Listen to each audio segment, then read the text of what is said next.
오늘 요한복음 2장 1절부터 11절까지입니다. 드디어 2장으로 넘어왔습니다. 2장 넘어오기까지 거의 반년이 걸렸습니다. 거의 반년. 근데 2장 넘어왔는데도 요한복음 1장을 통해서 뭘 했는지 잘 모르겠다 하시는 분들이 혹시나 있으십니까? 예. 아니, 있어야 돼요.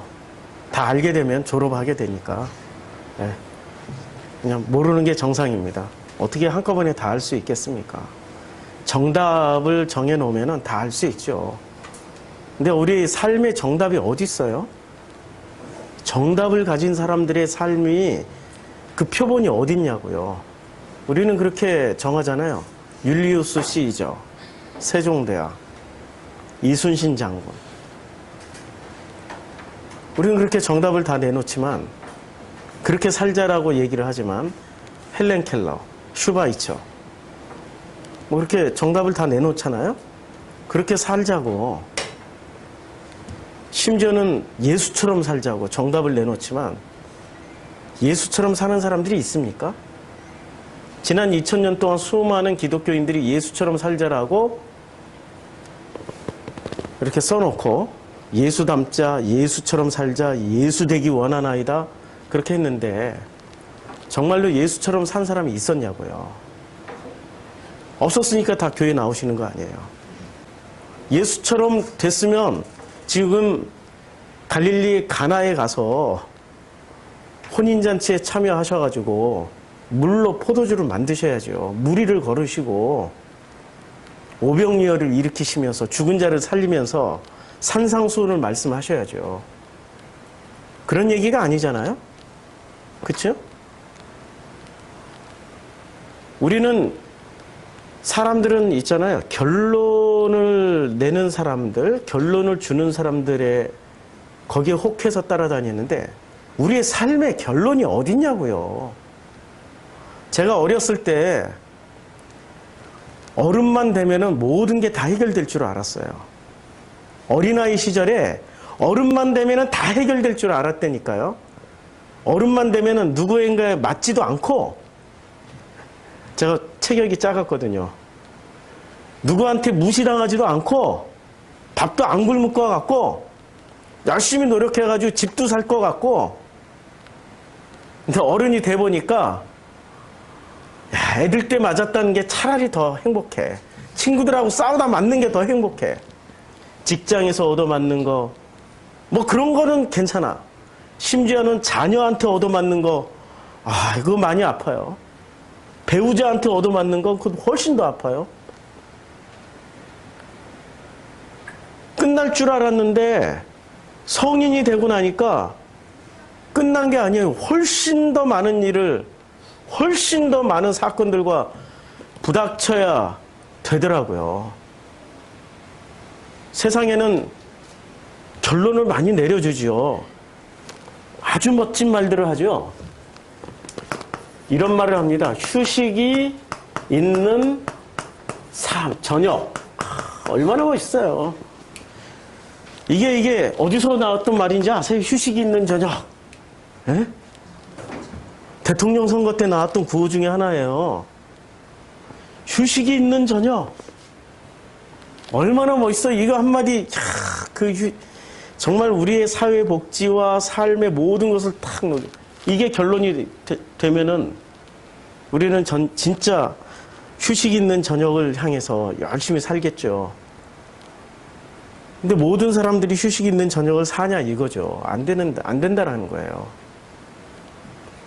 우리가 빨리 벗어나야 될 것 중에 하나가 결론을 내는데 너무 빠른, 너무 많은 에너지를 쓰고 있는 거기서 벗어나야 돼요.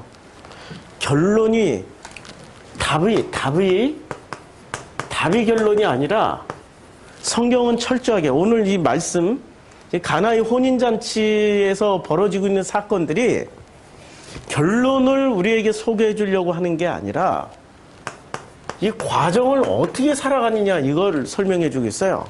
삶의 과정, 삶의 여정, 이것을 어떻게 살아가는지에 대한 설명이지 이것을 결론으로 답을 내려고 그러면은 무리한 해석이 따릅니다.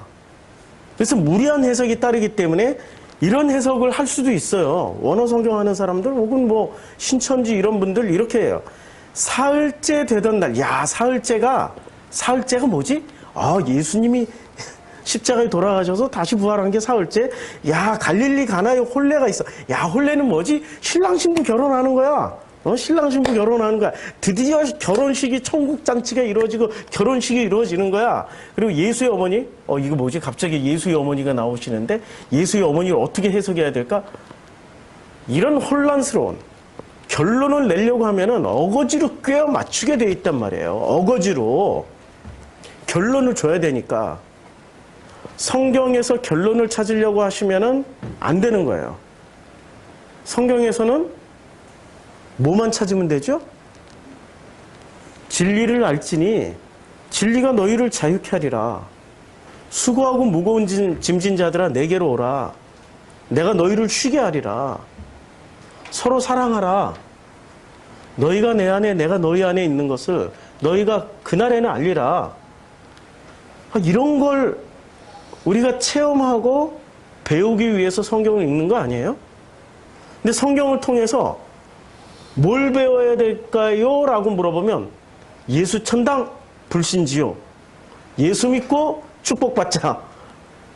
이런 거 배우자라고 말하시는 분들이 있는데 그분들은 그분들대로 그렇게 따로 다 나중에 다 만나실 거예요. 저 사후세계에서 다 만나실 거예요. 그런 분들끼리 다 만나가지고 거기서 맨날 제가 그분들 가시는 천국에 상상을 해보면은 매일 모여서 회의를 할 거야. 오늘은 어느 지역을 가서 예수천당 불신지옥을 외칠까? 그래가지고 끝나고 나면은 나는 100번 했는데 너는 몇 번 했어? 99번 했는데 한 번 못한 거 가지고 막 회개하라고 그러고 난리를 칠 거예요. 거기 천국일까? 무서운 데죠, 거기는. 우리가 이 말씀을 통해서 배워야 될 게 제일 먼저 여정이라는 거. 그래서 우리는 순례자라고 표현하지 않습니까? 이 땅을 살아간 순례자는 어떤 사람들이죠? 끊임없이 본향을 향해서 가고 있는 사람들이에요. 순례자라는 거죠. 그 순례자를 다시 표현하면 삶의 여정을, 그 과정을 충실하게 밟아가는 사람들입니다. 삶의 과정을 충실하게 밟아가면서 그 삶의 과정에서 정답이신 이 모든 과정들을 우리가 밟고 충실하게 우리가 확인하면서 가는 길이라는 거죠. 그래서 우리 프로시코마이는 예전에도 그랬고 지금도 그랬고 여행 떠나기 전에도 제가 시도했던 것이 공동체 해석입니다. 생소한 단어죠? 칠판에 한번 써볼게요. 공동체 해석. 이제까지 교회가 타락하게 된 가장 중요한 이유 중에 하나가 뭐냐면은 목사가 전권을 다 잡고 있다는 거예요. 성직자가 카톨릭이든 교회든 성직자가 전권을 다 잡고 있는 거예요. 전권을 잡고 있는데 전권을 잡고 있는 그 중에 가장 핵심 파워는 뭐냐면 설교라는 겁니다. 설교. 이 설교는 왜 중요하냐면 설교는 성서를 해석을 해야 돼요. 성경을 해석을 해야 되는 거예요. 이 해석권을 가지고 있는 거예요. 2000년 전 예수님 당시에 왜 유대교가 타락했을까를 들여다보면 바리새가 해석권을 다 가지고 있었던 거예요. 해석이 독점되면은 그 독점 세력이 무슨 짓을 하든지 간에 그것을 감시, 감독, 필터링을 할 수 있는 시스템이 존재할 수가 없어요. 해석이 타락하더라도 그 타락한 해석을 따라가야 되는 거예요. 그게 가장 큰 문제입니다. 2000년 전 예수님 당시에 그 종교가 타락한 가장 큰 이유가 바리새가 해석을 독점하고 있었어요. 바리새가 95%의 해석을 하고 있었어요. 나머지 5%는 누가 해석했죠? 사두개. 그런데 이 100%의 해석을 누가 와서 뒤집어 버린 거예요? 예수가 뒤집어 버린 거예요. 해석이 달라지니까 예수를 죽여버린 거 아닙니까? 그렇죠? 우리 프로시쿠마이 교회가 건강하게 정말로 복음 안에서 복음이 뭐냐라고 물으면 성경을 해석을 잘하는 게 그게 복음 안으로 들어가는 거예요. 근데 성경을 어떻게 해석해야 건강하게 건강한 복음으로 갈 수 있냐? 아주 심플합니다. 목사 혼자 해석하는 게 아니에요. 성도님들과 함께 해석해 나가는 거죠. 우리는 알게 모르게 그렇게 그런 길을 걸어왔어요. 어떻게? 밴드를 통해서. 제가 가끔 설교하다가 제이킴 성도님 그 글 인용하고 우리 밴드에 올리신 분들 글 인용하고 우리 공동체에 있는 어떤 분들의 글들을 제가 인용을 합니다. 그 글을 인용하기까지는 저는 그분들하고 전화 통화하든 만나서 얘기를 하든 수없이 많은 커뮤니케이션을 나누고 그리고 나서 서로 소통이 된 상태에서 그것을 인용을 하는 거예요. 지금은 굉장히 낮은 수준에서 공동체 해석을 하는 거죠. 앞으로 우리가 전반적으로 저도 성도님들도 어느 정도 수준이 되면은 이제는 함께 우리가 여기서 나눴던 말씀들을 우리의 나눔 시간 예배 끝나고 나눔 시간 나누잖아요. 그 나눴던 말씀들을 저는 그것을 취합해서 대표로 그냥 발표하는 게 설교가 될 거예요. 그래서 제 머릿속에 지금 3주 동안 계속 있었던 문제가 하나 있었어요. 우리 나눔 시간에 우리 성도님이 나는 직장에 가서는 누구로서 사는 게 아니라 아무개로 사는 게 아니라 그 아무개가 가지고 있는 그 직함이 있잖아요. 직장에 나가면 간호사면 간호사 뭐 이런 나는 그럼 간호사로서 내 그 부분만 살아줘. 왜냐하면 세상 사람들이 요구하는 게 그걸 요구하니까. 그 말씀을 듣는데 머리를 한 대 탁 치는 거예요. 그래서 머리를 한 대 탁 맞으면서 그렇지. 그래, 세상이 요구하는 것만큼만 해주는 거야. 만약에 거기에 내 본질인 나의 전부를 다 드러내려고 하면은 그분들은 그것을 좋아하지 않아. 거부해. 싫어하고 오히려 그것 때문에 잘릴 수도 있어. 그게 바로 예수의 모습이거든요. 예수는 거부하는 세상이 들어왔어요. 100% 다른 해석을 하고 있는 세상에 예수 그리스도가 오셔가지고 전혀 상반된 해석을 하고 있단 말이에요. 이렇게 살아가기란 목숨을 내놓고 살아야 되는 거죠. 그래서 이 부분에 대해서 전화 통화하면서 또 계속 물어봤어요. 나누고 물어봤는데 해결이 되더라고요. 그것을 통해서 또 말씀 안에서 어떻게 이것을 녹여서 재해석을 해서 제 나름대로의 재해석을 해서 설교를 할까 준비했던 과정이 오늘이에요. 이게 우리 공동체 해석이란 말입니다. 저 혼자 해석권을 가지고 저 혼자 설교를 다 한다라는 것은 그건 고인물처럼 썩기가 쉬운 일이죠. 저는 언제든지 내려놓을 준비가 돼 있고 언제든지 함께할 준비가 돼 있고 언제든지 우리가 옳다라고 하는 우리 공동체가 옳다라고 결정하면 그 공동체의 결정에 순종할 준비가 되어 있는 거죠. 그게 이제 앞으로 우리 프로시코마이가 나가야 될 길입니다. 오늘 갈릴리 가나 혼인잔치 설교하기 전에 굉장히 말이 많은데 근데 그러한 내용들이 다 이제 나올 겁니다. 자, 갈릴리 가나의 혼인잔치에서 제일 중요한 키워드가 뭐라고 생각하십니까? 제일 중요한 키워드. 우리는 입력된 대로만 말을 하죠. 물이 변하여 포도주 됐네. 자, 물이 변하여 포도주 됐네. 물이 포도주 됐다. 이게 제일 중요한 키워드일까요? 자, 물이 포도주 됐다라는 것을 중요한 키워드로 잡았을 때 어떤 문제가 생길까요? 신비주의가 들어가 있어요. 신비주의.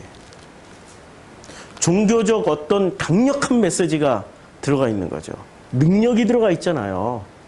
물을 포도주로 바꾸시는 그 예수를 우리가 안 믿으면 어떡해? 라는 게 강력하게 깔려 있는 거죠. 예수는 그 능력을 보여주러 지금 갈릴리 가나에 오셨나요? 아닌 거죠. 요한복음과 공간복음이 요한복음과 공간복음의 이 첫 번째 기적이 다릅니다. 마태는 첫 번째 기적이 뭐였죠? 마태에서 나왔던 첫 번째 기적. 성경을 잘 안 읽어보시죠? 동정녀가 임신한 거예요, 동정녀가. 동정녀가 임신하고 마태복음 1장만 해도 기적이 수두룩수두룩 나옵니다. 꿈에 현몽하여서 애굽으로 탈출해야 되고 동방박사가 별 보고 찾아오고 그거 다 기적 아니에요? 그치요? 지금 요한복음에서 최초로 나온 기적은 물이 변해 포도주가 되는 기적이에요. 요한복음은 일부러 기적을 다 뺐어요. 기적을. 보통 예수님과 세례 요한이 만나면 공간복음은 어떤 일이 벌어집니까? 세례를 받고 물에서 올라오실세. 이게 반드시 있어요. 세례를 받고 물에서 올라오는데 뭐가 임해요? 성령이 비둘기같이 임하는 장면부터 기적이 시작되잖아요. 근데 요한복음은 그게 나와요?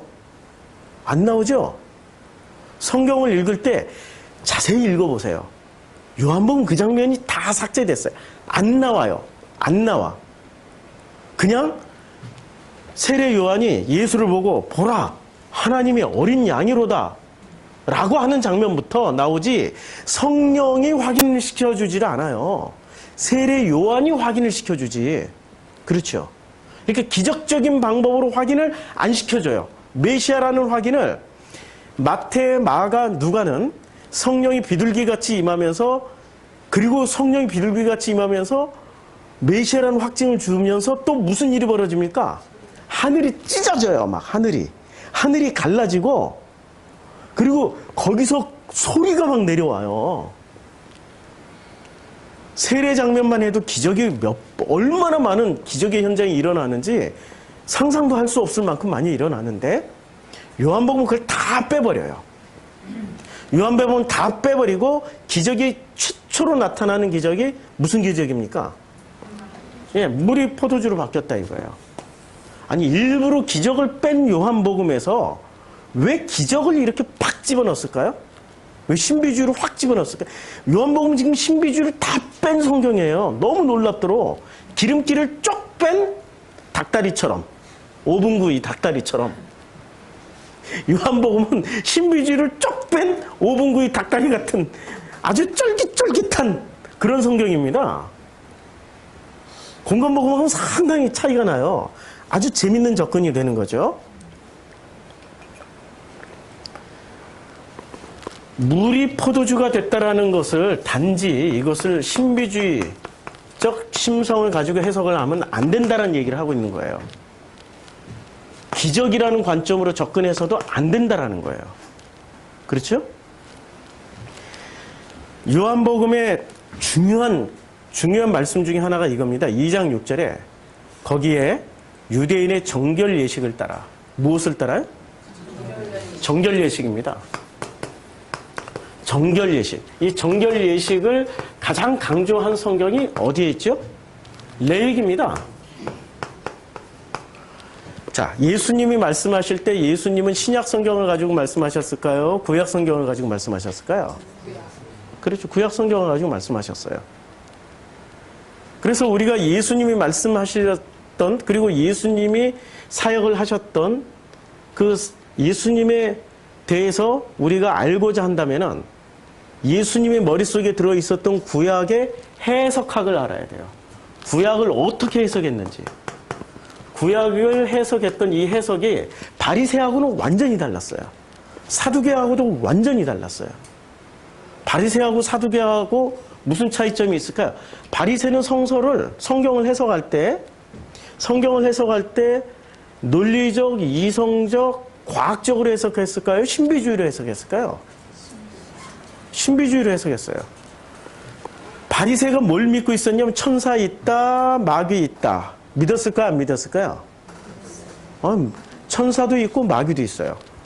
죽음도 있고 부활도 있다. 믿었을까요? 안 믿었을까요? 믿었어요. 근데 부활이라는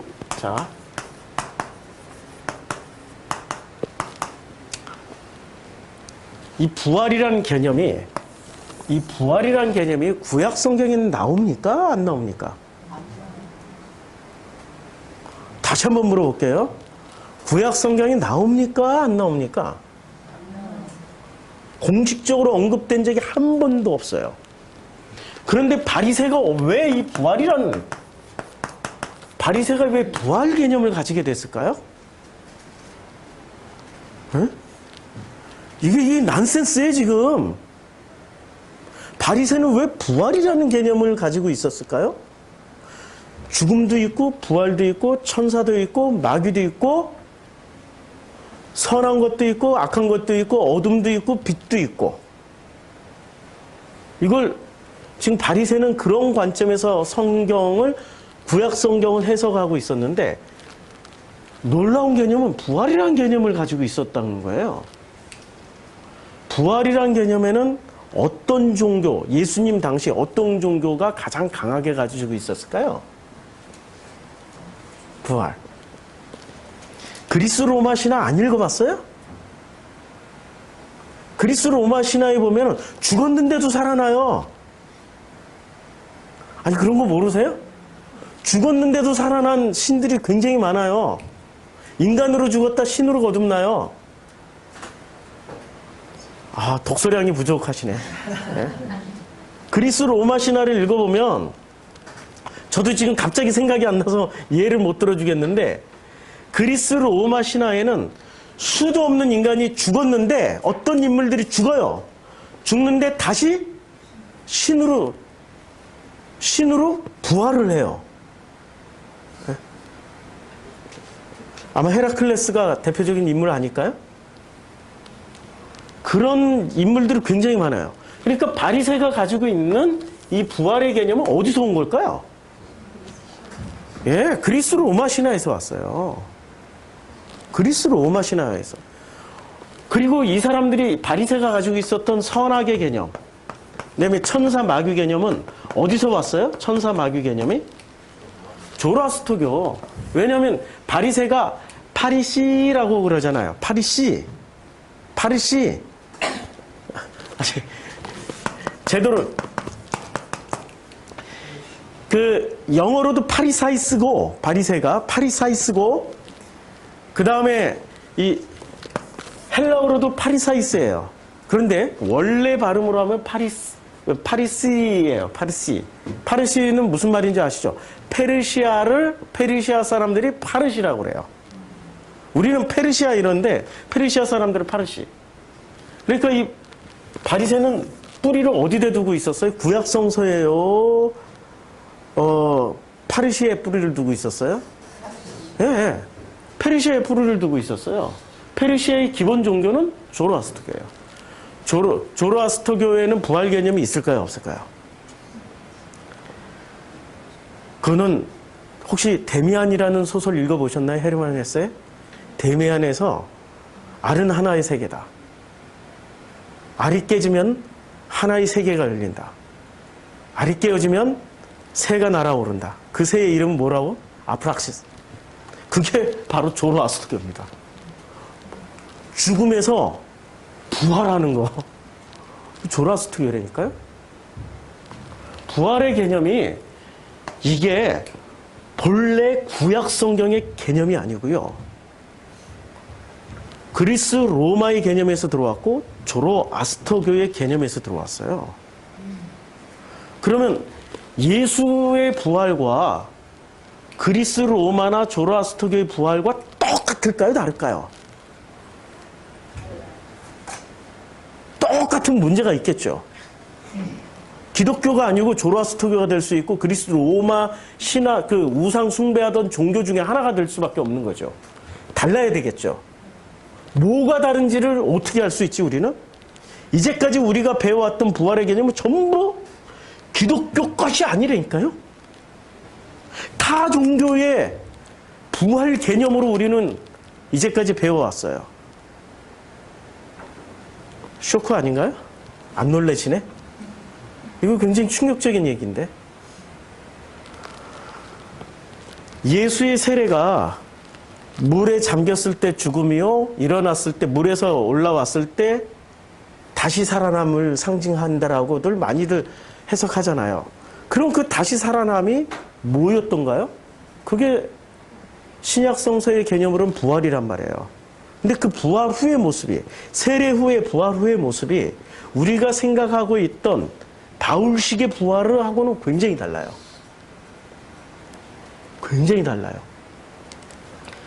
자, 다시 한번 이 레위기를 보면은 이 레위기의 가장 중요한 키워드는 뭘까요? 제가 여기 자료를 찾아놨어요. 김경열 목사, 총신대 강사.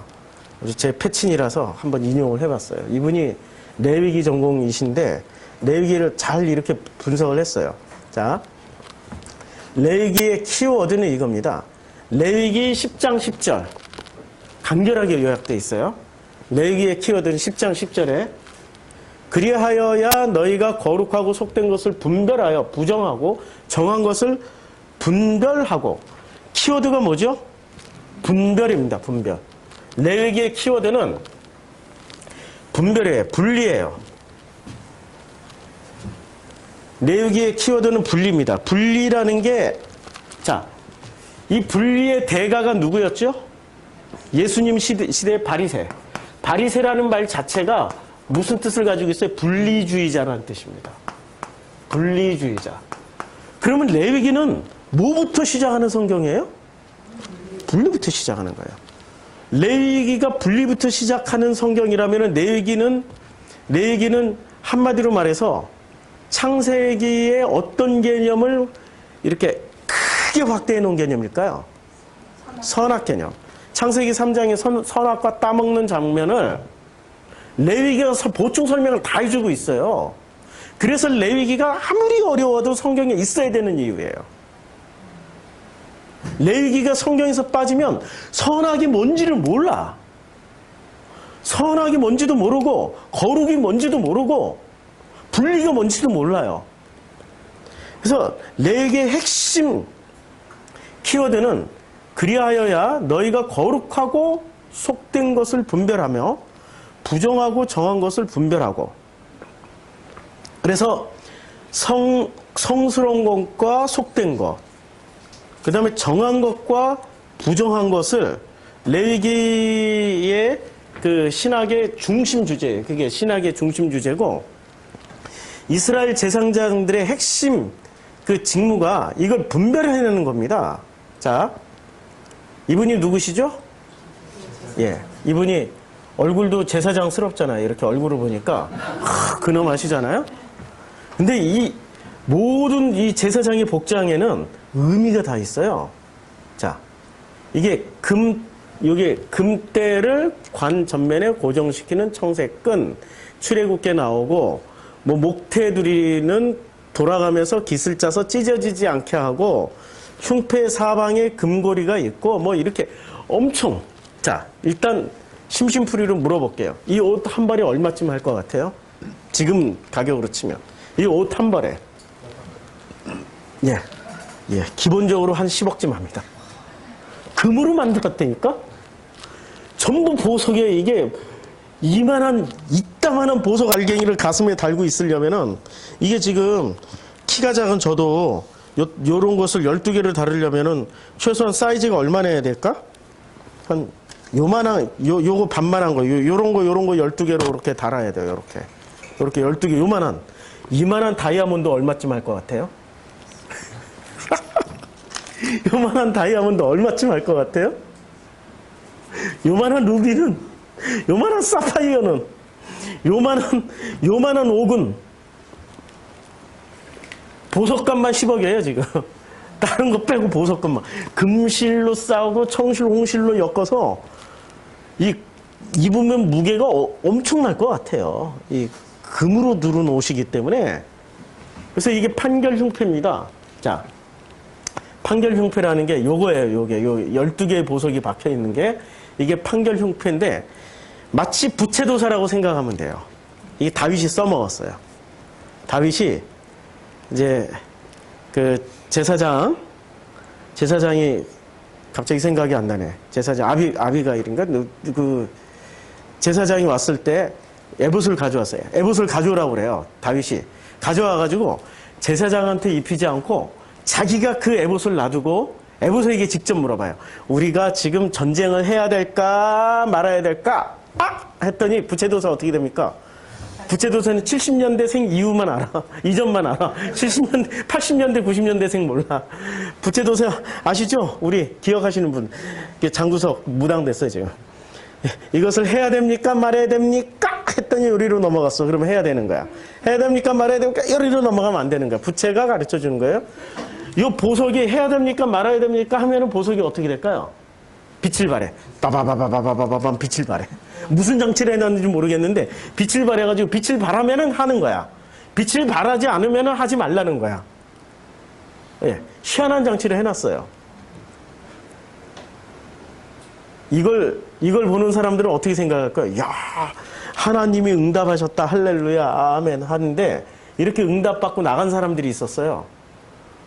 그 홈리아 비느하스가 이 법궤를 가지고 전쟁에 나가야 됩니까? 말아야 됩니까? 했는데 반짝반짝 빛이 났어요. 그래서 그 법궤를 가지고 나갔다가 어떻게 되겠어요? 폭삭 망했어, 폭삭. 다 뺏겼어, 다. 그러니까 이게 100%가 아닌데 사람들은 이런 것을 의지해요. 신비주의. 이게 이제 문제예요. 자, 이러한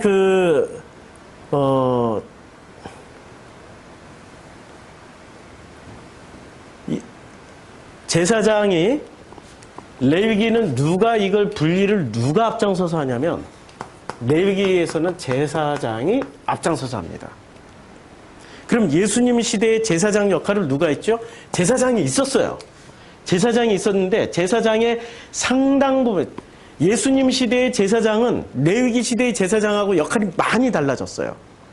예수님 시대의 제사장은 레위기 시대의 제사장하고 뭐가 달라졌냐면 예수님 시대의 제사장은 성전 지킴이로서의 기능이 강화가 됐어요. 성전 관리, 성전 지킴이. 이 부분으로 강화가 됐고 나머지 기능은 성서 쪽, 성경을 해석하고 가르치는 일 쪽으로는 바리새가 다 전권을 가져갔어요. 자, 그러면 오늘 여기서 이제 제일 중요한 키워드는 뭘까요? 2장 6절에 요한복음 2장 6절에 정결례에 따라 이 사진은 나중에 보기로 하고 정결예식에 따라 거기에 유대인의 정결예식을 따라 두세 통 드는 돌 항아리 6이 놓여 있는지라. 정결례입니다. 정결례. 요한복음에서는 레위기를 엄청 많이 인용합니다. 레위기를 엄청 많이 인용해요. 5장에서도 누가 나오죠? 5장에서 38년 된 병자 나오잖아요. 안진뱅이. 이게 다 레위기 이야기예요. 요한복음은 굉장히 많은 부분에 레위기의 개념을 차용해서 이 복음서를 써나갑니다. 예수를 설명하고 있고 예수의 그 메시지를 설명하고 있어요. 자, 이 2장 6절의 핵심은 뭐냐면 분리입니다. 분리. 정한 것과 속한 것을 분리하는 거예요. 근데 이 분리된 것이 아주 심플하게 말씀드릴게요. 유대인들은 뭐를 분리했어요? 아니, 인류는 뭐를 분리했냐고요? 물과 포도주는 같아요, 달라요? 분리가 돼 있는 거죠? 이미 분리가 돼 있어요. 그런데 예수가 어떻게 했어요? 물과 포도주를? 지금 분리해 놓은 것을 어떻게 해놨어요? 물로 포도주를 만들었다는 의미가 뭐죠? 하나로 만든 거 같다라고 얘기해 준 거예요. 같다. 분리되어 있는 것을 같음이야라고 말씀하고 있는 거예요. 그치요? 근데 뭐가 같아요? 아니, 다른 거부터. 물과 포도주는 뭐가 달라요? 맛이 다르죠. 그 다음에 물과 포도주는 또 뭐가 다르죠? 색깔이 다르죠. 또 물과 포도주는 또 뭐가 다르죠? 예? 예, 냄새. 향이 다르죠, 향. 그런데 물과 포도주는 뭐가 같죠? 같은 물이라는 거. 같은 본질은 물이에요, 둘 다. 본질은 물이라니까요? 마실 수 있는 물. 예수는 서로 다르게 분리해 놓은 것 중에 본질을 찾아서 하나로 만드신 분이세요. 이게 지금 가나의 혼인잔치에서 우리에게 전해주고자 하시는 메시지예요. 그런데 우리는 왜 자꾸 분리를 할까요? 왜 자꾸 분리를 할까? 원래 하나였는데, 자, 사랑을 하려면 기본적으로 뭐를 해야 되죠? 사랑을 하려면. 하나님과 사람이 사랑을 하려면, 아니면 그녀와 허와 시가 사랑을 하려면, 쉬와 히가 사랑을 하려면 어떻게 해야 되죠? 그녀와 내가 사랑을 하려면 제일 먼저 뭘 해야 사랑을 하게 되는 거예요? 제일 먼저 뭔가 통해야 되는 거죠. 통해야 사랑하는 거 아니에요? 뭔가가 마음이 통하든 생각이 통하든 뭐 좌우지간 뭔가가 통해야지 사랑을 하게 되는 거 아니에요? 통하려면은 뭘 해야 돼요? 제일 먼저 통하려면은 말을 해야 되잖아요. 대화를 해야 되잖아. 말 없이도 통하는 사람도 있고 수없이 많아요. 통하는 방법은. 말 없이 통하는. 옛날에 1980년대에 나왔던 영화인데 삼포 가는 길이라고 혹시 아세요? 삼포 가는 길. 제가 너무 옛날 것만 하니까 우리 청년들이 잘 몰라서 어떻게 하지?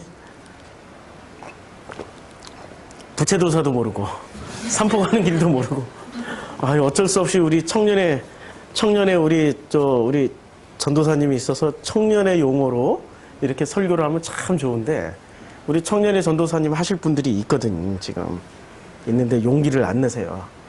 예. 자, 이 삼포 가는 길의 핵심 키워드는 뭐냐면 서로 밑바닥 인생을 살아온 세 사람이 서로 다른 말을 해. 그리고 서로 싸워. 가는 길 내내 눈밭을 가는 거야. 눈에 빠져가면서 눈 속에서 가는데 서로 주구장창 싸우고 서로 싫어하고 다른 말을 하는데 나중에 보니까 뭔가가 통했어요. 마음이 통해버린 거예요. 희한한 일이 벌어진 거예요. 그게 삼포 가는 길이 우리에게 전해주는 핵심 메시지예요. 나중에 영화 있으니까, 이거 공짜예요. 30년 전 영화라. 공짜예요. 예, 삼포 가는 길 유튜브에서 검색하면 다 나오거든요. 통하는 거예요. 근데 이 통함을 방해하는 게 있습니다. 양보와 배려가 있는데, 양보를 하는 게 방해를 할까요? 배려를 하는 게 방해를 할까요? 개념을 잘 모르겠죠? 배려는 이거예요.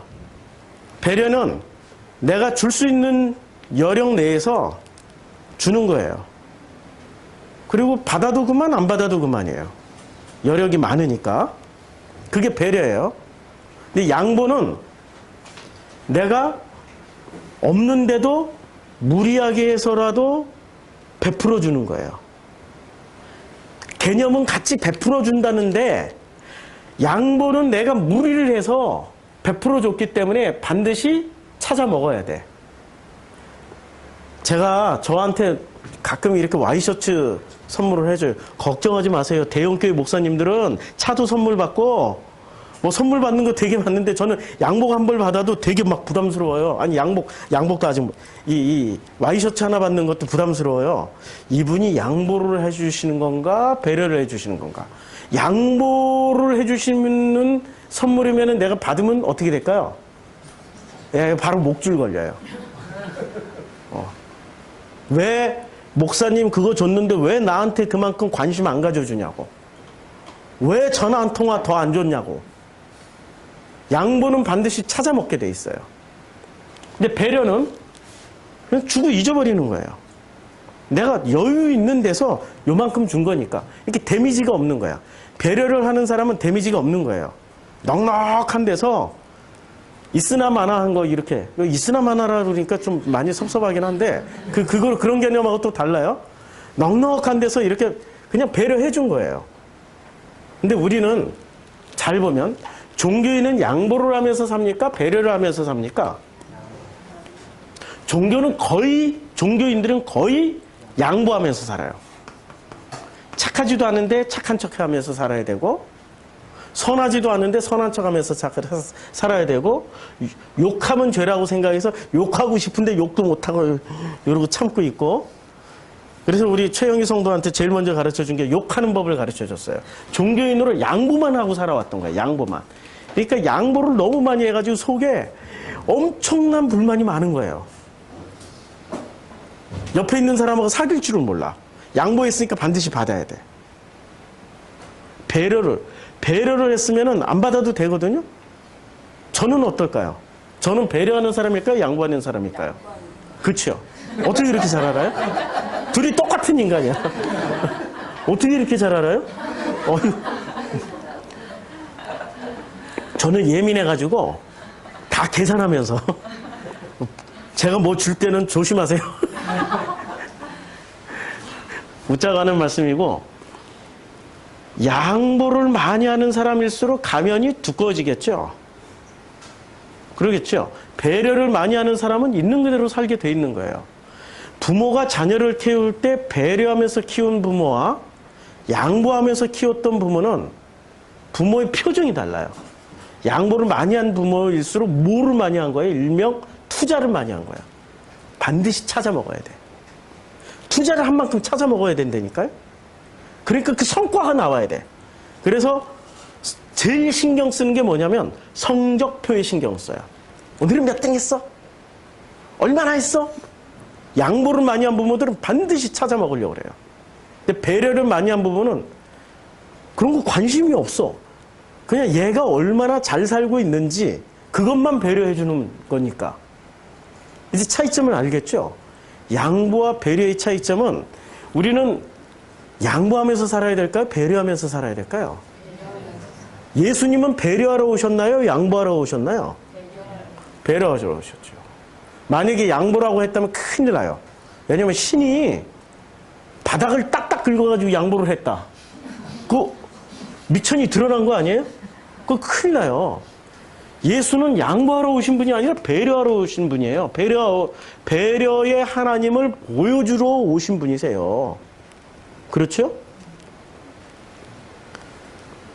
이 차이점을 잘 이렇게 알게 되면, 자, 이제 사흘째 되던 날부터 들어갑니다. 사흘째 되던 날 갈릴리 가나에 혼례가 있어서 예수의 어머니도 거기 계시고 예수의 그 제자들도 혼례의 청함을 받았더니 포도주가 떨어진지라, 이제 여기가 드디어 사건이 생겼어요. 포도주가 떨어졌어요. 근데 예수의 어머니가 예수에게 이르되 저들에게 포도주가 없다 라고 하니까 예수께서 이르시되 뭐라고 말을 해요? 기독교 최대의 논란, 여자요! 라고 말한 거. 우리 한국교회 최고의 논란. 왜냐하면 한국교회는 유교적 마인드가 있기 때문에 어머니에게 감히 여자라고 했냐 안 했냐, 이게 진짜 여자냐 가짜 여자냐, 이거 가지고 싸워요. 제가 어렸을 때 내내 들었던 설교는, 목사님들 설교는 이런 내용이었어요. 여자라고 말한 게 진짜야? 아니면 어떻게 어머니한테 여자라고 말할 수 있어? 사실이야 가짜야? 그런 거 가지고 싸웠다니까요. 그런데 이 여자 문제가 드디어 나왔어요. 여자요?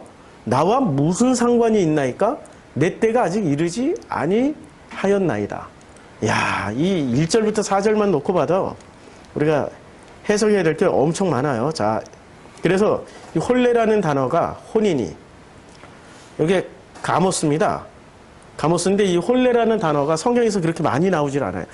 이상하게 굉장히 많이 쓰여질 줄 알았는데, 이 혼인잔치, 이런 데 쓰여지는 단어이기 때문에 굉장히 많이 쓰여진 줄 알았는데, 그렇게 많이 쓰여지질 않았어요.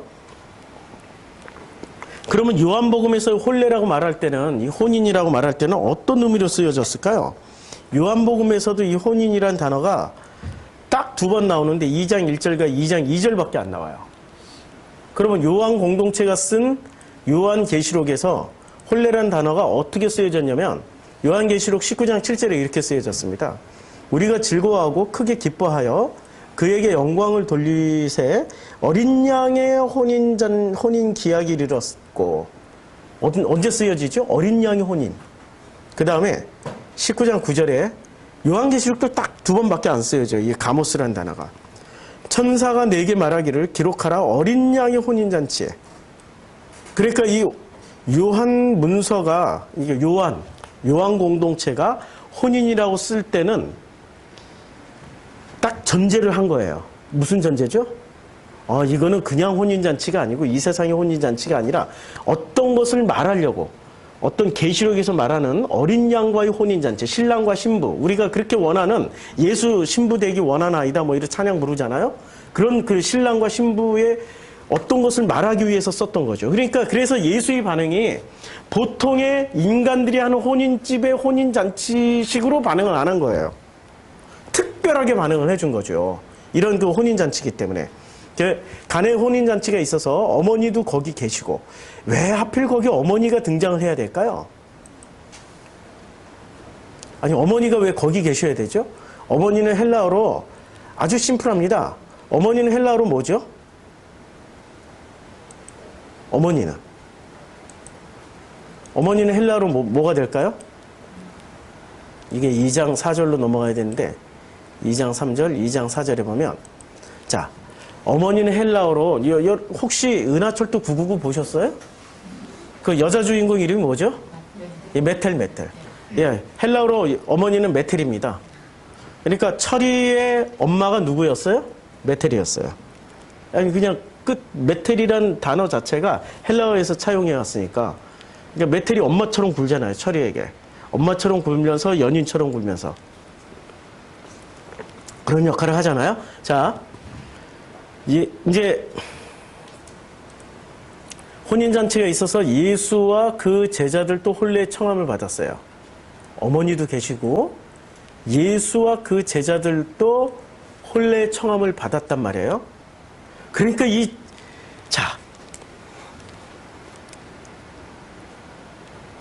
이상하지 않아요? 그 혼례는 예수님이 가면은 당연히 패키지로 제자들도 따라가야 되는데 청함을 받게 되는 혼례잔치란 말이에요. 그렇죠? 이 혼례라는 가모스가 나오는 성경의 모든 말씀들은 전부 다 이렇게 연관되어 있습니다. 자, 다시 한번 이 가모스라는 단어를 찾아보면은 이 가모스가 이제 마태복음의 22장 22절 천국 마치 자기 아들을 위하여 혼인잔치를 베푼 어떤 임금과 같아요. 그러니까 천국에서 이루어지는 혼인잔치예요. 요한계시록도 천국에서 이루어지는 혼인잔치고, 그 다음에 마태복음 22장 10절도 마찬가지예요. 종들이 길에 나가 악한 자나 선한 자나 만나는 대로 모두 데려오니 혼인자리에 손이 가득한지라. 그러니까 이게 지금 혼인잔치의 비유가 어떤 비유죠? 장소는 어디예요? 이 마태복음에서 말하는 혼인잔치의 비유는 장소, 천국. 그리고 천국잔치에 사람들을 불러오는데 청함을 받은 사람들은 안 오고 급조된 사람들만 와요.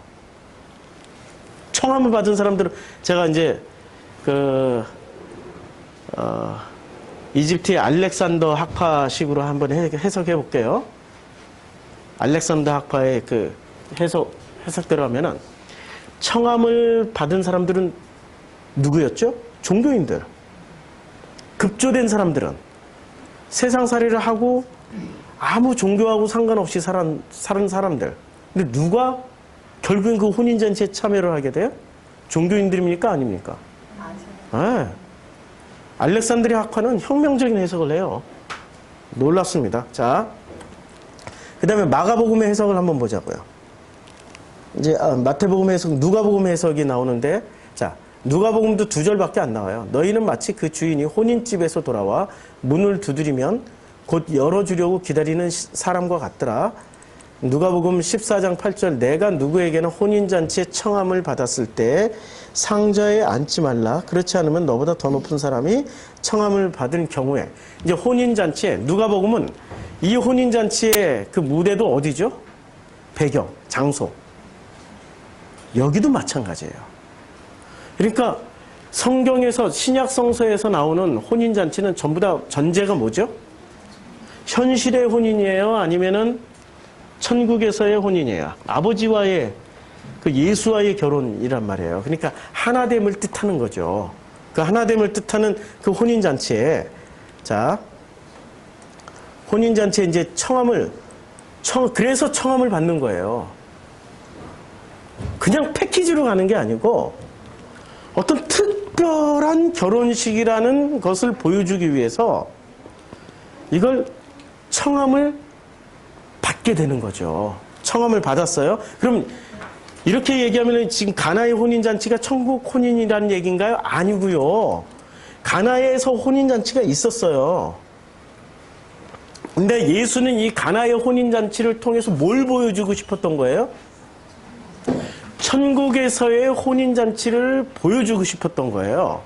근데 천국의 혼인잔치에 지금 천국의 혼인잔치를 보여주고 싶었기 때문에 참여 인원을 지금 이 성경에서는 요한복음에서는 몇몇만 지금 드러내요. 자, 등장인물이 누구죠? 첫째 예수, 그 다음에 어머니, 그 다음에 제자들, 그 다음에 누가 나와요? 하인, 그 다음에 또 누가 나와요?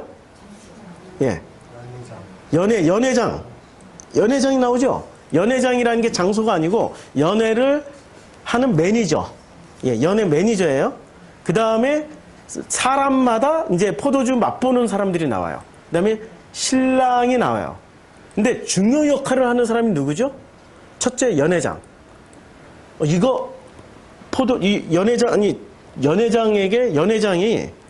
연회장은 무슨 일을 했나요? 안 했나요?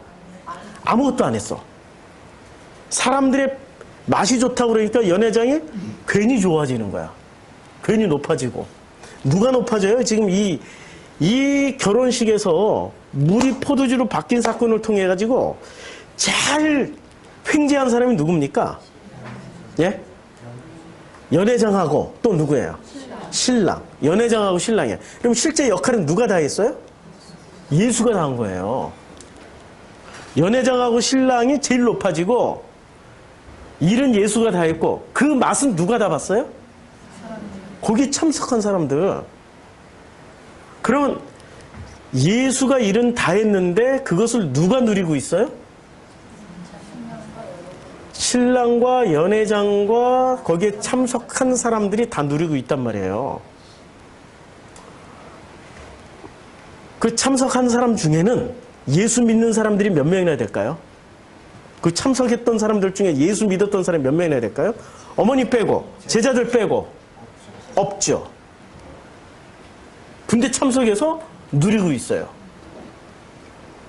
그럼 뭐 해석의 여지가 엄청 많으니까 나중에 성경 공부 시간에 좀 나누기로 하고 이건 여기서 이제 설교 시간에 다 하기에는 어렵고 자 그런데 여기에 예수의 어머니가 계시고 어머니가 계시는데 어머니한테 여자여라고 얘기를 했어요.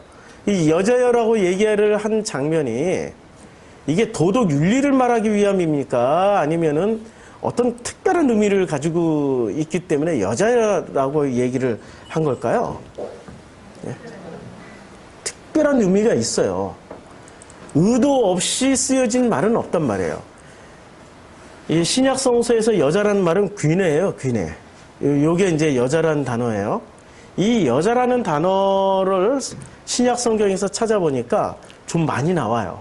많이 나오는데 너무 많이 나오니까 이 여자라는 단어를 요한복음에 국한해서만 한번 찾아보자고요. 요한복음에서는 이 귀내라는 여자를 어떤 식으로 사용을 했는지 한번 보자고요. 엄청 많이 쓰여졌어요. 마태, 마가, 누가에 굉장히 많이 쓰여졌고 그 사도행전부터 그 바울 서신서까지 굉장히 많이 쓰여져서 이걸 다 찾기는 힘들고, 자, 요한복음 2장 4절에 여자야가 나왔어요. 근데 요한복음 4장 7절에 여자야가 또 나옵니다. 4장 7절에 사마리아 여자 하나가 할 때, 요때 귀내를 씁니다. 사마리아 여자가. 그러면은 요한복음에 또 어떤 여자가 또 등장할까요? 예? 돌 맞기 직전의 여자가 등장하겠죠. 그때 쓰는 단어예요. 지금 이 요한복음에서는 어머니에게 여자여라고 했을 때 이 여자는 어떤 여자예요? 사마리아 여인일 수도 있고, 그 다음에 8장에 4장 전체는 여자가 단어가 4장 9절, 4장 9절, 4장 11절, 4장 12, 15절, 17절, 4장에는 여자라는 단어가 굉장히 많이 나와요. 8장에도 되게 많이 나오는데 8장 3절에 서기관들과 바리새인들이 간음 중에 잡힌 여자를 끌고 와서 가운데 세우고, 이때 귀내를 썼어요. 여자라는 단어. 그러면 이 여자는 어떤 여자입니까? 첫 번째 실제적으로 등장했던 여자는 어머니 여자고, 두 번째는 사마리아 타종교 여자예요. 여기는 그냥 타종교예요. 좀 더 기분 나쁘게 얘기하면 신천지 여자야. 신천지. 통일교. 불교보다 더 기분 나쁘잖아요, 우리 기독교는. 네. 그냥 이 사마리아 여인은 그냥 신천지 출신의 여자 성도라고 생각하면 돼요. 근데 더 기분 나쁜 여자가 8장에 또 등장해요. 간음하다 현장에서 붙잡혔어. 근데 붙잡은 사람들이 누구였습니까? 서기관, 바리새들이. 서기관, 바리새들은 어떤 사람들이에요? 성서를 자기 식대로 해석하고 있었던 사람들이었어요. 어떤 식으로요? 분리주의자로. 분리주의자로. 이들은 분리주의자로 해석을 해가지고 뭐로 판단하고 끌고 왔어요? 선악으로. 지금 여기 끌고 온 게 간음 중에 붙잡힌 여자를 끌고 와서 가운데 세우고 예수께 말하되 선생이여 이 여자가 간음하다 현장에서 잡혔나이다 라고 얘기를 했어요. 근데 저희가 이제 간음하다 붙잡혔나이다 이런 얘기를 했을 때, 자, 8장으로 넘어가서 이거 한번 보자고요. 이 사람들이 모세는 율법에 이런 여자를 돌로 치라 명할 거냐, 선생은 어떻게 말하겠나이까? 뭐로 치라고 그랬어요? 누구를 들어서? 모세. 그리고 무엇을 인용해서? 율법을 인용했죠. 그러니까 이들이 율법을 어떻게 해석을 했습니까? 주님은 율법을 완성체로 해석을 했어요. 완성. 내가 율법을 폐하러 온 게 아니라 완성하러 왔어. 이 완성체가 뭐죠? 사랑. 사랑이죠. 완성체는 사랑이에요.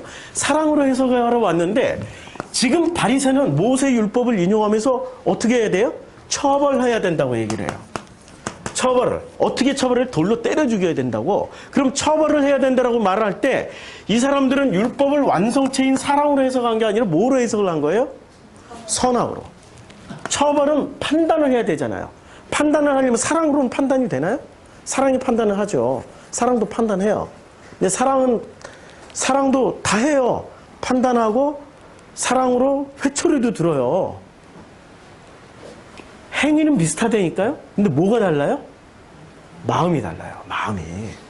그 마음이 다른데 처벌을 해야 된다는 마음은 어디서 나오냐면 자기가 하나님이 돼서 자기가 처벌하는 거예요. 심판자의 기능을 한다니까요. 심판자의 기능을 하게 만들어주는 게 뭐였어요? 율법.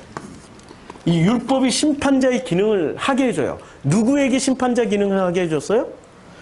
바리새와 서기관들에게.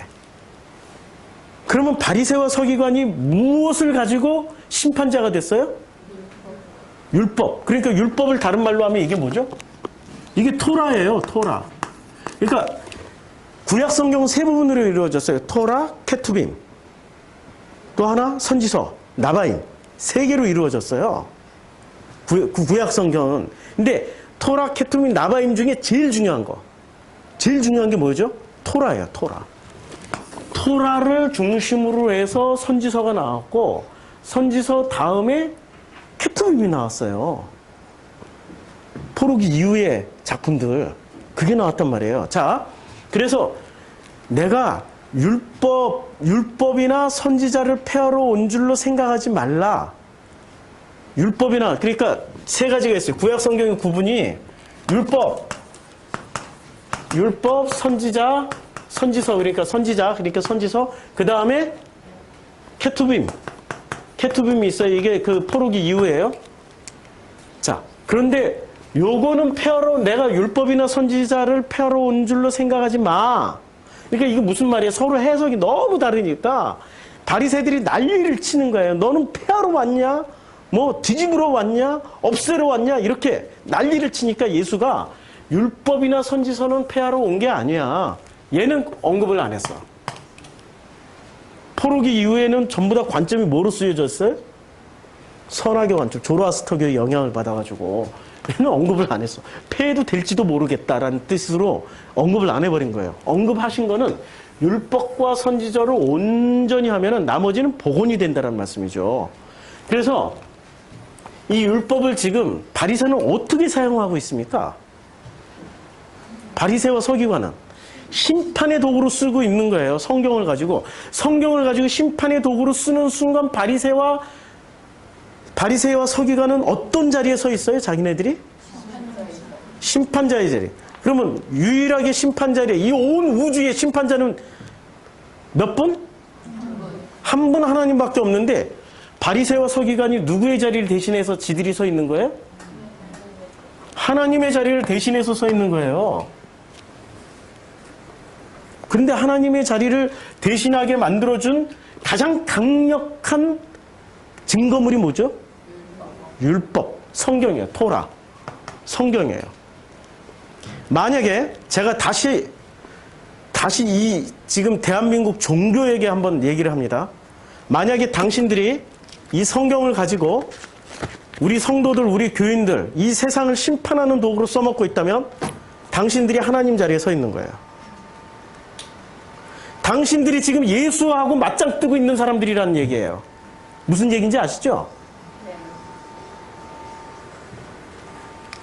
누구든지 이 성경을 가지고 심판하는 도구로 써먹으면은 지금 예수하고 맞짱 뜨고 있는 바리새 서기관들이 되는 거예요.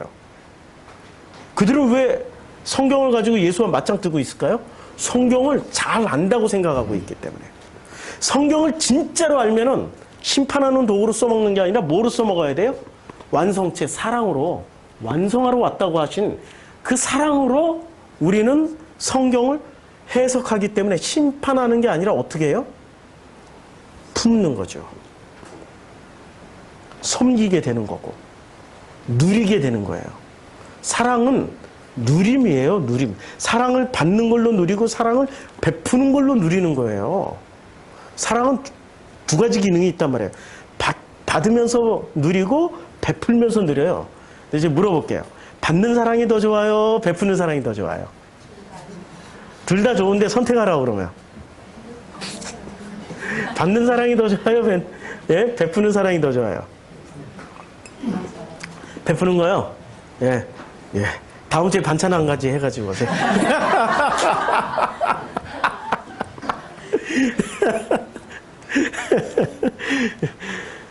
진짜 행복한 사랑은 놀랍게도 우리가 하나님의 형상이기 때문에 받을 때도 행복하지만 베풀 때 정말 행복해요. 베푸면 많이 베푸신 분들은 알아요. 양보 말고 배려로, 양보로 베풀면은 이게 바닥이 드러나요. 그냥 바닥이 드러나가지고 나중에 도로 다 찾아먹고 싶어해요. 사랑도 배려예요. 양보가 아니라니까요. 자, 그 다음에 또 여자가 또 어디서 나오죠? 요한복음의 여자는 16장 21절에서 나옵니다. 16장에서 등장해요. 16장에서 여자가 해산하게 되면 그때가 이르렀으므로 근심하나 아이를 낳으면 세상에 사람 난 기쁨을 인하여 그 고통을 다시 기억하지 않는. 아, 여자가 해산하면 여기서 이 여자는 해산을 하네? 앞에 지금 구체적으로 요한복음에 들었던 여자는 사마리아 여인이 나왔고 가늠한 여인이 나왔어요. 가늠한 여인은 누구를 지금 가르쳐 주려고, 무엇을 가르쳐 주려고 등장을 했어요? 가늠한 여인은 바리새와 서기관들의 잘못된 해석을, 잘못된 토라 해석을 가르쳐 주려고 등장한 인물이고, 사마리아 여인은 왜 등장을 했죠? 타종교인이라도 유대인들 너희보다 더 빨리 깨달아. 그래서 이 4장에 나오는 사마리아 여인은 바로 예수를 메시아로 받아들이고 그가 동네에 가서 전했더니 사람들이 다 믿게 되었고, 그들이 청해가지고 예수가 가서 그들에게 전했더니 우리는 진짜로 예수를 믿기로 했다. 그런데 그 믿기로 한 이유는 여자 네가 전해서가 아니라 우리가 예수의 말을 직접 들어보니까 이 말이 참으로 옳도다라고 생각해서 이 말을 듣게 되었다. 이 사건이 전부 누구로 인해서 이루어진 거예요? 여자. 그러니까 여자가 매개체가 돼서 타종교인들이 믿고, 8장에서는 여자가 매개체로 인해서 잘 믿고 있다라고 생각하는 사람들을 부끄럽게 만들어버린 거예요. 그들의 실체를 폭로시킨 거예요. 그 다음에 16장에 갔더니 여자가 해산을 해요. 근데 해산할 때는, 여기 엄마들은 아시죠? 엄마들은 어떤 산모는 너무 고통스러우니까 남편의 머리카락 잡고 네 놈 때문에 뭐 이렇게 고통을 당한다고 했다가, 그런데 애를 쑥 낳고 나니까 그 다음부터는 새카맣게 싹 다 잊어버리고 어떻게 됐죠? 예. 아, 또 낳고 싶다라고 바로 생각을 바꿔먹는 거죠. 자, 그런 장면입니다. 지금 이 장면이, 자, 여자가 드디어 뭔가를 역할을 하기 시작해요. 그 역할이 앞에 나왔단 말이에요. 안 믿는 사람들에게 복음을 전하는 역할을 하고, 믿는 자들은 부끄럽게 만드는 역할을 했던 것이 그게 해산이라고. 그게 아이를 낳는 거라고 이야기를 하고, 자, 19장 26절에서 이렇게 말씀하고 있습니다. 예수께서 그 모친과 사랑하시는 제자가 곁에 서 있는 것을 보시고 그 모친에게 말씀하시되 여자여 보소서. 여자가 지금 2장에 나오고 19장에 나와요. 그러니까 이것을 쌍괄식이라고 하죠. 쌍괄식. 앞에 여자가 나오고 뒤에 여자가 나와요. 근데 앞에 여자는 어떤 여자인지 아직 안 살펴봤어요. 근데 뒤에 여자는 어떤 여자일까요? 십자가에서 죽어가는 예수를 바라보는 마리아예요. 마리아예요. 근데 이 마리아의 어원은, 자, 제가 옛날에 한번 설교했던 내용인데, 예. 자, 마리아의 어원은 어디서 왔죠? 마리아의 어원은 마라, 쓰다에서 왔어요. 마라. 근데 마라가 변하면 뭐가 되죠? 제 설교를 들었던 분들은 아시죠? 출애굽을 했어요. 광야에 나왔어요. 목이 말랐어요. 물을 마시고 싶어 죽겠는데 물은 없어요. 물이 있었어요. 물을 마시려고 딱 왔더니 독극물이 들어가 있는 죽이는 물이었어요. 살리는 물이 되려고 주여 우리에게 물을 주셨는데 왜 독극물을 주셨나이까 바꿔주시옵소서 했더니 모세가 나무를 하나 던졌어요. 나무. 지금 이 여자가 어디 앞에 서 있어요? 나무 앞에 서 있어요. 근데 이 나무가 들어갔더니 어떻게 됐어요? 마라가 변하여 마리아가 됐네? 이게 십자가 사건이에요. 제가 이 설교를 1시간 반에 걸쳐서 했기 때문에 한번 들어보세요. 옛날에 마가복음 설교할 때 설교를 했기 때문에 이걸 요약하느라고 짧게 했어요. 구약에선 마라였지만 신약으로 넘어오니까 마리아가 된 거예요. 죽이는 물이었는데 그전에는 우리가 그전엔 살리는 사람이었을까요? 죽이는 사람이었을까요? 뭐로 죽였어요, 우리는? 토라 가지고 죽였죠. 바리새인이나 서기관처럼 토라, 율법 가지고, 성경 가지고, 너 성경대로 살아가고 우리 자식부터 죽였잖아. 왜 성경에 예배 드려라, 아니, 이런 것도 실제적인 거 건드리면은 그분들이 분노를 하셔. 그냥 진짜 관념적인 걸 건드려야 돼. 사랑하라, 이런 거.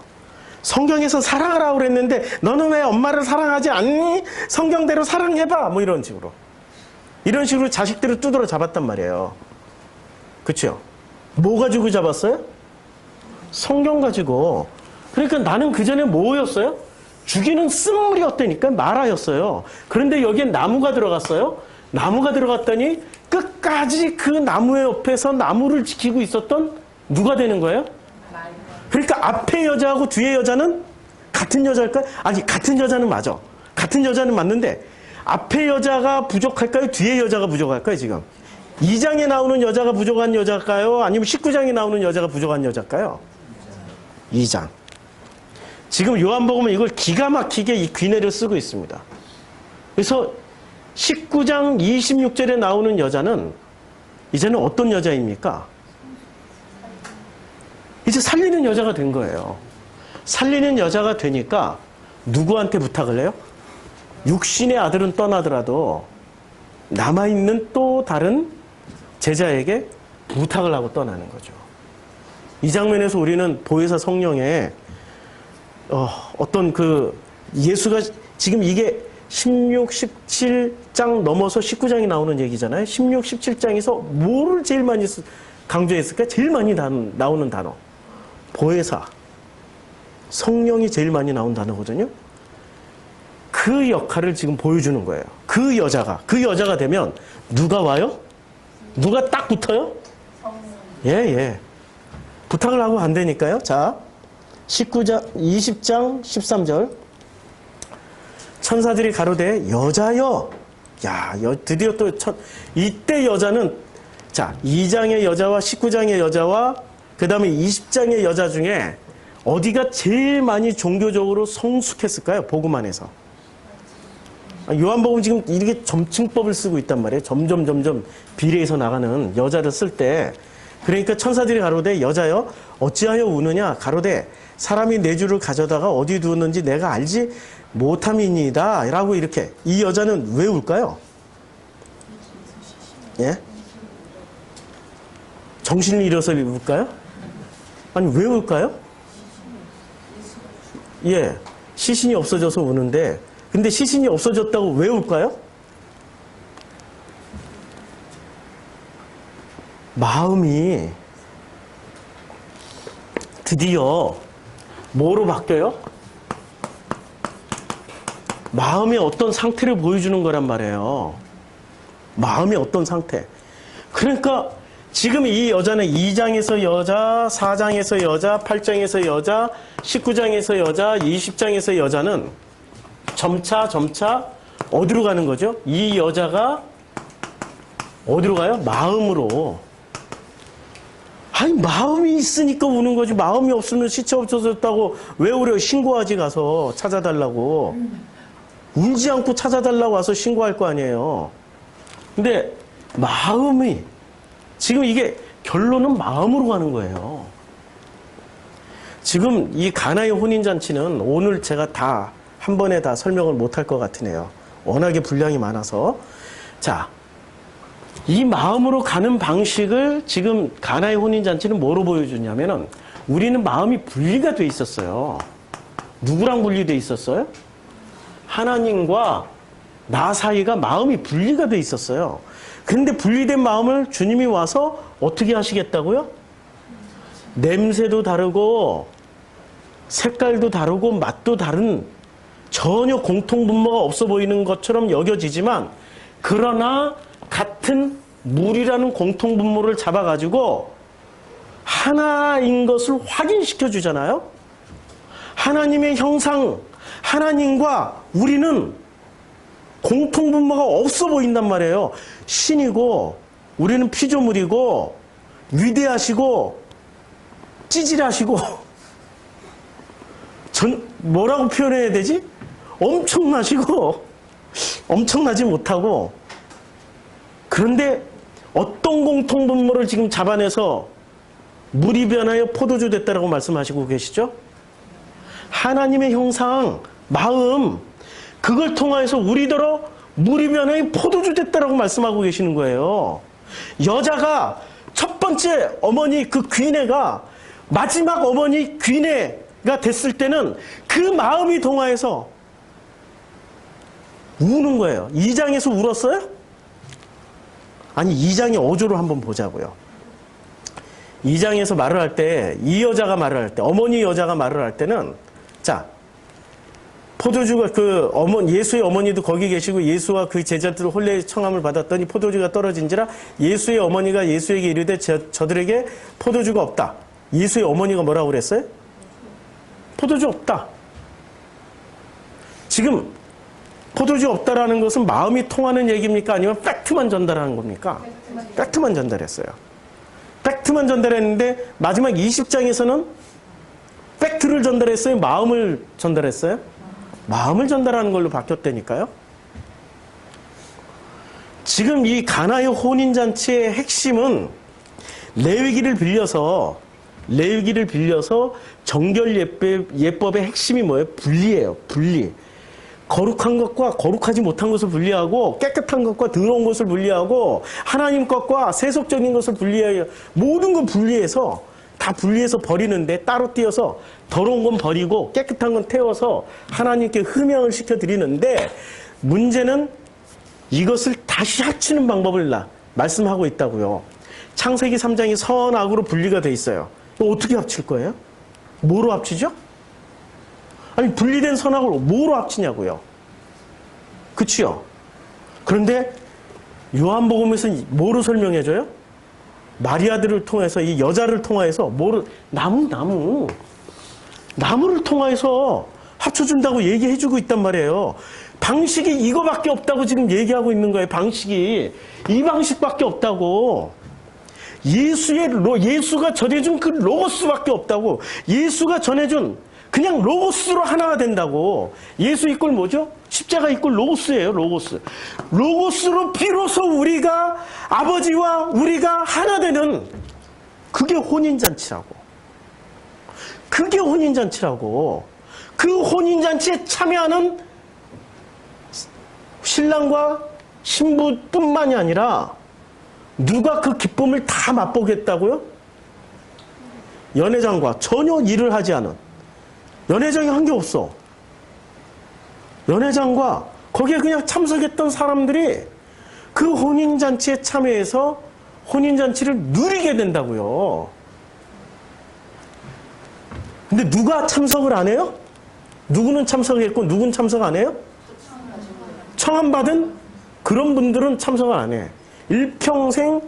일평생 사두개 바리새 서기관처럼 성경을 가지고 뭐를 했어요? 그분들은 성경 가지고 심판하고 있었던 분들은 참석 안 해. 자기네들 스스로가 하나님이 되어 있어서. 그런데 아무 생각 없이 살았던 사람들이 오히려 청함을 받고 혼인잔치에 참여해서 그 포도주를 맛보게 되는 거죠. 술을 먹어봤어야 알지. 진짜 맛있는 포도주 먹어본 사람은 어떻게 되는 줄 아세요? 다음엔 시시한 거 못 먹어요. 돈이 얼마나 들지 간에 그거 사 먹어야 돼. 아시죠? 그거 사 먹어야 된다니까요? 그런데 여기 사람들이 뭐라고 얘기를 합니까? 사람들이 뭐라고 해요? 포도주를 맛보고 어디서 났는지 알지 못하되 물돈 하인들을 알더라. 그 사람들이 말하되 사람마다 먼저 좋은 포도주를 내고 취한 후 낮은 것을 내거늘 그대는 지금까지 좋은 포도주를 두었도다. 사람들은 어떻게 했어요? 먼저 뭐를 내줘요? 좋은 거. 나중에 나쁜 거. 취하면은 나쁜 거. 지금 이게 무슨 얘기예요? 처음에 교회 가면 다 온갖 그냥 오셨어요 뭐 하고 다 사람 홀라당 취하게 만들어 놓고 나중에 뭘 줘요? 예? 진짜 맛있는 말씀을 주는 게 아니라 뭘 주냐고요? 11조 해라 요런 말씀 주잖아요. 어쩌면 그때나 지금이나 이렇게 똑같을까요? 2000년 전 예수 때나 지금이나 똑같을까요? 이게 지금 우리들 얘기란 말입니다. 정말 거듭나고 구원받고 정말 그 로고스 안에서 하나님이 우리에게 주시는 그 모든 것으로 모든 것을 받아서 하나님의 섬기심으로 이 땅을 살고 싶습니까? 그럼 가나 혼인잔치에 참여하십시오. 청함을 받았을 때 얼른 가시고, 청하지 않았어도 막 찾아서 얼른 오세요. 이제 여기로 오세요. 여기로 오세요. 여기로 오셔서 우리 함께 공동체 해석을 해나갑시다. 혼자는 못해요. 가나의 혼인잔치에 이렇게 많은 사람들이 등장하게 되는 것은 예수 혼자 원맨쇼 하신 게 아닙니다.